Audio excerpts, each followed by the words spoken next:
Ada sebuah kisah tentang seorang model yang hidupnya berakhir tragis, berawal dari rasa percaya yang ternyata salah tempat. Hari itu seharusnya menjadi jadwal pemotretan seperti biasa. Namun dalam waktu yang sangat singkat, semuanya berubah menjadi peristiwa yang tak pernah ia bayangkan sebelumnya. Perkenalkan, Rina Arano, yang lebih sering dipanggil Rina. Ia berusia 23 tahun, lahir pada tahun 1999 di Tokyo, Jepang. Rina tumbuh besar di sebuah apartemen di kawasan Bunkyo, bersama keluarganya yang menjalani kehidupan dengan nilai-nilai Kristen tradisional yang cukup kuat. Tidak banyak informasi yang benar-benar terbuka tentang latar belakang keluarganya. Namun, dari beberapa sumber yang ada, diketahui bahwa Rina tidak pernah mengalami kesulitan secara finansial. Ayahnya bekerja sebagai seorang CEO di perusahaan farmasi yang fokus pada pengembangan obat untuk penyakit seperti Alzheimer dan skizofrenia. Sementara itu, ibunya memilih untuk menjadi ibu rumah tangga dan mengurus keluarga. Di dalam keluarganya, Rina bukan anak tunggal. Ia memiliki seorang kakak perempuan yang cukup dekat dengannya. Hubungan mereka terbilang hangat, dan bagi orang-orang di sekitarnya, Rina dikenal sebagai sosok yang tenang dan tidak banyak mencari perhatian. Bagi Rina, kehidupan berjalan cukup stabil. Ia tumbuh di lingkungan yang mendukung, dengan kebutuhan yang tercukupi, serta keluarga yang hadir dalam hidupnya.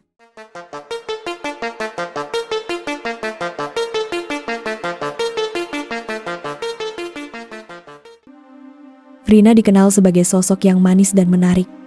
Pembawaannya ringan, mudah tertawa, dan cukup energik, jadi suasana di sekitarnya sering terasa lebih cair saat dia ada. Banyak orang merasa nyaman berada di dekatnya, bukan karena ia berusaha menarik perhatian, tapi karena sikapnya yang memang apa adanya.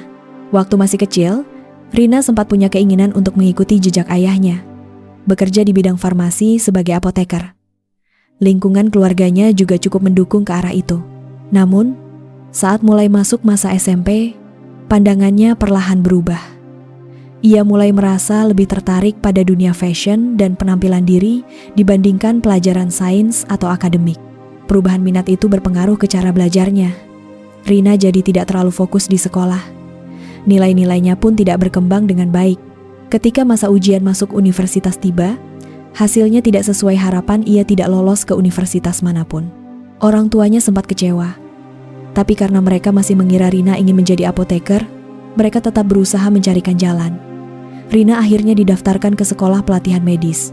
Sayangnya, keputusan itu tidak sejalan dengan keinginannya. Ia menjalani pendidikan tersebut tanpa minat yang jelas. Di kelas, ia sering merasa bosan. Materi yang diajarkan tidak lagi menarik baginya. Lama-kelamaan, Rina mulai sering absen dan lebih memilih mengikuti kegiatan lain, seperti modeling yang diadakan di lingkungan kampus. Saat usianya menginjak 19 tahun, Rina merasa sudah tidak sanggup melanjutkan pendidikan itu. Ia memutuskan untuk keluar dari sekolah pelatihan medis. Keputusan tersebut memicu ketegangan dengan orang tuanya. Hubungan mereka pun menjadi tidak sehangat sebelumnya. Tidak lama setelah itu, Rina memilih untuk meninggalkan apartemen keluarganya. Ia pindah ke wilayah Shinjuku dan menyewa apartemen sederhana di sekitar Kabukicho, mencoba menjalani hidupnya sendiri dengan pilihan yang ia ambil. Hidup sendiri ternyata tidak semudah yang dibayangkan Rina. Selama ini ia terbiasa hidup tanpa kekurangan, tapi ketika harus berdiri sendiri, semuanya terasa berbeda. Ia harus memikirkan biaya sewa, makan, dan kebutuhan sehari-hari dengan usahanya sendiri. Untuk bertahan, Rina sempat bekerja sebagai bartender di sebuah klub di kawasan Kabukicho. Pekerjaan itu cukup membantunya di awal, tapi penghasilannya belum cukup untuk menutup semua kebutuhan hidupnya. Dari situ, Rina mulai mencari jalan lain. Dengan modal penampilan dan pengalaman modeling yang pernah ia dapatkan, ia mencoba masuk ke industri hiburan dewasa tanpa sepengetahuan orang tuanya. Keputusan itu bukan tanpa alasan. Dalam waktu singkat, penghasilannya meningkat cukup drastis. Untuk satu sesi pemotretan saja, ia bisa mendapatkan sekitar 100.000 yen. Jumlah yang jauh lebih besar dibandingkan pekerjaannya sebelumnya. Seiring waktu, penghasilannya terus bertambah. Dalam hitungan yang tidak terlalu lama, Rina berhasil mengumpulkan uang dalam jumlah besar. Secara finansial, hidupnya menjadi jauh lebih stabil, bahkan bisa dibilang berlebih. Namun, situasi itu tidak berlangsung tanpa masalah. Suatu hari, orang tua Rina menemukan foto dirinya di internet dengan pakaian yang cukup terbuka. Hal itu langsung memicu kemarahan mereka. Tanpa menunggu lama, mereka menghubungi Rina dan menanyakan hal tersebut dengan nada yang jelas menunjukkan kekecewaan. Sebagai keluarga yang memegang nilai-nilai agama dengan cukup kuat, mereka memiliki pandangan tersendiri tentang batasan dalam berpakaian dan berperilaku. Melihat Rina tampil seperti itu, apalagi tanpa sepengetahuan mereka, tentu menjadi hal yang sulit diterima. Rina mencoba menjelaskan. Ia mengatakan bahwa dirinya hanya bekerja sebagai model biasa dan pakaian yang dikenakannya hanyalah bagian dari pekerjaan. Awalnya, orang tuanya tidak langsung percaya. Namun, setelah Rina berulang kali meyakinkan mereka, emosi yang sempat memuncak perlahan mereda. Meski begitu, situasi tersebut menyisakan jarak yang tidak sepenuhnya hilang begitu saja. Memasuki tahun 2021, saat usianya sekitar 22 tahun, Rina mulai merasa ada yang perlu diubah dalam hidupnya. Tanpa banyak diketahui orang lain, ia mulai menyadari bahwa pekerjaan yang selama ini dijalaninya tidak bisa menjadi pilihan jangka panjang. Pelan-pelan, Rina mulai mengurangi pekerjaannya. Beberapa tawaran yang menurutnya beresiko terhadap reputasi, ia tolak tanpa ragu. Di saat yang sama, ia juga mulai memikirkan arah hidup yang lebih stabil. Bukan hanya soal karier, tapi juga hubungan dengan keluarganya. Keinginan untuk memperbaiki keadaan itu akhirnya mendorong Rina untuk kembali mendekat pada orang tuanya. Ia memberanikan diri pulang ke apartemen keluarga dan meminta untuk tinggal bersama mereka lagi. Keputusan itu tidak disambut dengan penolakan. Orang tuanya memilih menerima Rina kembali, mencoba melihat ke depan tanpa terus mempermasalahkan masa lalu. Di sisi lain, ada sosok lain yang nantinya akan terhubung dengan kisah ini. Seorang fotografer amatir bernama Hiroyuki Sanpei, yang biasa dipanggil Sanpei. Ia berusia 33 tahun dan berasal dari Minamiyashigara, Prefektur Kanagawa. Sanpei merupakan anak sulung dari 3 bersaudara, berasal dari keluarga yang secara ekonomi cukup berada.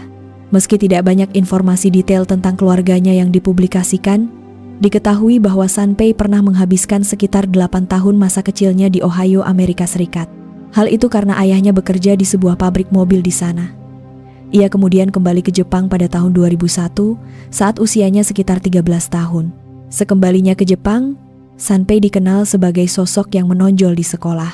Kemampuannya berbahasa Inggris, prestasi akademik yang baik, serta keterampilannya di bidang olahraga membuatnya cukup populer di kalangan teman-temannya. Bahkan, ia sempat mendapat julukan sebagai sosok yang unggul baik di akademik maupun olahraga. Namun di balik itu, ada sisi lain yang tidak banyak terlihat. Sanpei dikenal memiliki kesulitan dalam mengendalikan emosi. Ketika marah, reaksinya bisa berlebihan, seperti melampiaskan emosi dengan merusak benda-benda di sekitarnya. Setelah menyelesaikan pendidikannya, Sanpei melanjutkan studi ke University of South Alabama di Amerika Serikat. Di sana, ia tidak hanya fokus pada akademik, tapi juga mulai membangun kariernya. Ia kemudian bekerja di sebuah perusahaan semikonduktor dan dikenal cukup cepat beradaptasi. Dalam waktu kurang dari 2 tahun, ia sudah dipercaya menempati posisi kepala departemen di kantor pusat. Kariernya terlihat berjalan lancar. Di tengah itu, Sanpei juga menikah dengan kekasihnya. Mereka sempat merencanakan kehidupan bersama dengan cukup serius. Ia bahkan mengajukan pinjaman sekitar 14 juta yen untuk membeli sebuah villa 2 lantai di kawasan kaki gunung di wilayah Hitachiota. Tempat itu rencananya menjadi rumah mereka berdua. Namun, tidak lama setelah pindah ke sana, hubungan mereka justru berakhir.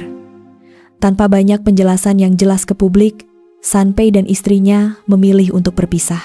Sejak saat itu, hidup Sanpei mulai berubah. Ia kembali tinggal di Minamiyashigara dan hanya sesekali datang ke villa tersebut, biasanya setiap 1 atau 2 bulan sekali.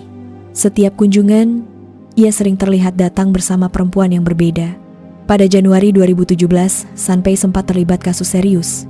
Ia ditangkap karena diduga melakukan tindakan kekerasan terhadap seorang wanita di wilayah Hitachiota. Namun, kasus tersebut tidak berlanjut hingga ke hukuman penjara setelah pihak keluarganya memberikan kompensasi dalam jumlah besar. Setelah kejadian itu, arah hidup Sanpei semakin tidak jelas. Ia sempat bekerja di sebuah perusahaan film, namun tidak bertahan lama. Tidak lama kemudian, ia keluar dari pekerjaan tersebut tanpa alasan yang benar-benar diketahui. Sejak itu, aktivitasnya lebih banyak beralih ke media sosial, terutama Twitter. Di sana, ia membangun citra sebagai fotografer dan videografer profesional. Dengan identitas tersebut, Ia mulai mendekati perempuan-perempuan yang bekerja di industri film dan majalah dewasa, menawarkan kerjasama untuk pemotretan atau proyek tertentu. Pada pertengahan Februari 2022, Sanpei menemukan akun Rina di Twitter. Dari sekian banyak akun yang ia lihat, Rina langsung menarik perhatiannya. Tanpa banyak pertimbangan, ia mengirim pesan dan memperkenalkan diri sebagai fotografer sekaligus videografer profesional. Ia menyampaikan ketertarikannya untuk bekerja sama dan menjadikan Rina sebagai talent dalam proyeknya. Rina membalas dengan sopan. Meskipun saat itu ia sedang mulai membatasi pekerjaan, ia tetap menjaga komunikasi dengan baik. Melihat respons tersebut, Sanpei langsung menawarkan sesi pemotretan di vilanya dengan bayaran tertentu. Namun bagi Rina, tawaran itu tidak terlalu menarik. Nilainya lebih rendah dari standar yang biasa ia terima, dan pada saat yang sama, ia juga sudah memiliki pekerjaan lain di Tokyo. Ia menolak secara terbuka dan menjelaskan alasannya. Sanpei tidak berhenti di situ. Ia terus mencoba meyakinkan Rina, menghubunginya berulang kali, hingga akhirnya tercapai kesepakatan baru. Rina setuju untuk mengambil pekerjaan tersebut dengan jadwal pada 5 Juni 2022, dengan bayaran yang lebih tinggi dari sebelumnya. Pada hari yang telah ditentukan, Rina berpamitan kepada orang tuanya. Ia mengatakan akan bertemu teman, lalu berangkat menuju prefektur Ibaraki menggunakan kereta. Setibanya di stasiun Mito, ia dijemput oleh Sanpei dengan mobil berwarna perak. Perjalanan mereka berlanjut menuju villa milik Sanpei di wilayah Hitachiota. Sesampainya di sana, suasana mulai terasa berbeda. Tanpa banyak penjelasan, Sanpei langsung mengajak Rina menuju ruang bawah tanah. Di dalamnya terdapat beberapa perlengkapan yang tidak biasa untuk pemotretan standar. Ruangan itu sendiri cukup kosong, hanya ada kasur dan beberapa peralatan. Rina sempat merasa ragu. Ada perasaan tidak nyaman yang muncul, apalagi suasananya sepi dan tertutup. Namun, melihat perlengkapan lain yang dibawa Sanpei tampak meyakinkan, ia mencoba mengesampingkan rasa curiganya dan tetap mengikuti arahan. Sekitar pukul 11 siang, sesi dimulai. Sanpei hanya menggunakan ponsel dan tripod sebagai alat rekam. Hal ini kembali memunculkan keraguan di benak Rina. Ketika ia menanyakan hal tersebut, Sanpei menjelaskan bahwa konsep yang ia inginkan adalah hasil yang terlihat alami. Selama proses syuting berlangsung, Rina berada dalam posisi yang membuatnya sulit bergerak, tangannya diborgol. Awalnya ia mengira itu bagian dari konsep yang sudah direncanakan. Namun, seiring waktu berjalan, suasana mulai terasa berbeda. Sikap Sanpei perlahan berubah. Tidak lagi seperti orang yang sedang bekerja secara profesional. Ketika sesi yang seharusnya sudah selesai, keadaan tidak kembali normal. Rina masih dalam kondisi terikat, sementara Sanpei tidak menunjukkan tanda-tanda akan melepaskannya. Di titik itu, Rina mulai benar-benar menyadari bahwa situasi yang ia hadapi tidak aman. Ia mencoba menenangkan diri sambil mencari cara untuk keluar dari keadaan tersebut. Rina sempat berusaha meminta bantuan dan melawan sebisanya. Dalam kondisi yang tidak seimbang, ia akhirnya tidak mampu mempertahankan diri. Dengan cepat mencengkram leher. Gadis itu sekuat-kuatnya hingga Rina pun akhirnya menggelepar tak bernyawa karena kehabisan napas. Setelah menyadari apa yang telah terjadi, Sanpei panik. Ia tidak tahu harus berbuat apa. Bukannya melapor, ia justru memilih menyembunyikan tubuh Rina di dalam ruangan tersebut. Hari demi hari berlalu, sementara ia terus memikirkan langkah berikutnya. Waktu yang berjalan membuat kondisi di dalam ruangan berubah. Hal itu semakin menekan keadaan mentalnya. Dalam kepanikan dan kebingungan, ia akhirnya mengambil keputusan untuk memindahkan tubuh Rina dari villa tersebut. Ia membawa tubuh itu ke area hutan pegunungan yang berjarak beberapa kilometer dari tempat tinggalnya. Lokasinya cukup terpencil, jarang dilalui orang. Di sana, ia meninggalkan tubuh Rina dengan tujuan agar tidak mudah ditemukan. Pada 8 Juni 2022, orang tua Rina akhirnya melaporkan putrinya hilang ke pihak kepolisian. Sudah 3 hari Rina tidak pulang, dan ponselnya pun tidak bisa dihubungi sama sekali.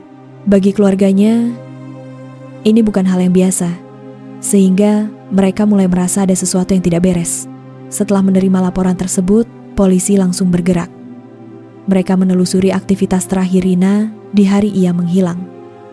Dari hasil penelusuran, ditemukan rekaman CCTV di stasiun Mito, prefektur Ibaraki. Dalam rekaman itu, terlihat Rina memasuki sebuah mobil yang dikendarai oleh seorang pria. Dari situ, penyelidikan mulai mengerucut. Polisi kemudian mengidentifikasi nomor kendaraan yang terekam dan berhasil melacak pemiliknya, yaitu Sanpei. Ia pun segera dipanggil untuk dimintai keterangan. Dalam pemeriksaan, Sanpei mencoba menjelaskan bahwa dirinya memang bertemu dengan Rina pada 5 Juni. Ia mengaku pertemuan itu hanya untuk keperluan foto dan video di vilanya, dan berlangsung sekitar 3 jam. Setelah itu, menurutnya, Rina meminta diantar ke sebuah toko di dekat villa, dan sejak saat itu, ia mengaku tidak tahu lagi keberadaan Rina. Penjelasan tersebut terdengar rapi, namun tidak sepenuhnya meyakinkan. Polisi kemudian memutuskan untuk mendatangi langsung villa milik Sanpei. Di lokasi itu, mereka menemukan sebuah lorong yang mengarah ke ruang bawah tanah. Saat mendekat, tercium bau tidak sedap yang cukup mencurigakan. Ketika ruangan tersebut diperiksa, kondisinya menimbulkan banyak pertanyaan. Terdapat kasur yang terlihat baru saja dibersihkan, namun masih menyisakan tanda-tanda yang tidak wajar. Selain itu, polisi juga menemukan beberapa helai rambut yang diduga milik Rina. Tidak hanya itu, dari barang-barang yang diamankan, ditemukan ponsel milik Sanpei yang berisi foto dan video Rina dalam kondisi tidak bebas bergerak saat berada di lokasi tersebut. Semua temuan itu tentu memperkuat dugaan, namun secara hukum masih belum cukup untuk menetapkan Sanpei sebagai pelaku utama. Penyelidikan pun berlanjut. Polisi mulai mengumpulkan keterangan dari warga sekitar villa. Dengan menunjukkan foto Rina, mereka mencoba memastikan apakah ada yang pernah melihatnya. Beberapa warga memberikan keterangan yang cukup penting. Mereka mengaku sempat melihat Rina datang ke villa bersama Sanpei. Namun, tidak ada yang melihat Rina keluar dari tempat itu pada hari yang sama. Dari situ, kecurigaan terhadap Sanpei semakin kuat. Meski begitu, pihak kepolisian masih menghadapi kendala. Mereka belum memiliki bukti langsung yang benar-benar memastikan apa yang terjadi pada Rina. Tanpa itu, mereka belum bisa melakukan penangkapan secara resmi. Beberapa hari setelah itu, tepatnya pada siang hari tanggal 14 Juni 2022, pihak kepolisian menerima laporan dari seorang warga. Ia mengaku menemukan sesosok jasad manusia di kawasan hutan Hitachiota. Kondisinya sudah sangat memprihatinkan, dan posisinya terikat di sebuah pohon di area yang cukup terpencil. Petugas segera menuju lokasi dan mengamankan tempat kejadian. Jasad tersebut kemudian dibawa untuk proses identifikasi dan autopsi. Karena sebelumnya ada laporan orang hilang dengan ciri yang serupa, polisi membandingkan data DNA jasad itu dengan milik keluarga Rina. Hasilnya sesuai. Jasad tersebut dipastikan adalah Rina. Dari hasil pemeriksaan medis, diperkirakan Rina telah meninggal sekitar 2 minggu sebelumnya. Penyebab kematiannya mengarah pada gangguan pernapasan akibat tekanan kuat di area leher. Temuan itu diperkuat oleh adanya tanda-tanda luka di bagian tersebut. Setelah identitas korban dipastikan, penyelidikan kembali difokuskan pada Sanpei. Dengan surat perintah, polisi memeriksa rekaman dari kamera di kendaraan miliknya.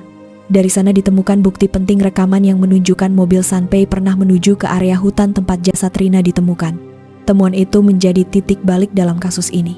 Dengan bukti yang semakin kuat, polisi akhirnya menangkap Hiroyuki Sanpei di kediamannya di Minamiyasigara. Ia kemudian dibawa untuk menjalani proses hukum lebih lanjut. Namun, meskipun berbagai bukti sudah mengarah kepadanya, Sanpei tetap tidak mengakui perbuatannya. Ia terus menyangkal keterlibatannya dalam kematian Rina. Kasus ini kemudian berlanjut ke tahap persidangan. Hingga saat itu, proses hukum masih berjalan dan keputusan akhir dari pengadilan Jepang belum diumumkan. Meski begitu, melihat dari pasal yang dikenakan serta bukti yang ada, hukuman yang dihadapi Sanpei termasuk kategori berat, mulai dari penjara jangka panjang hingga kemungkinan hukuman paling maksimal sesuai hukum yang berlaku di Jepang. Terima kasih sudah menonton kisah ini sampai akhir, dan sampai jumpa di kisah kelam berikutnya hanya di True or Not Story.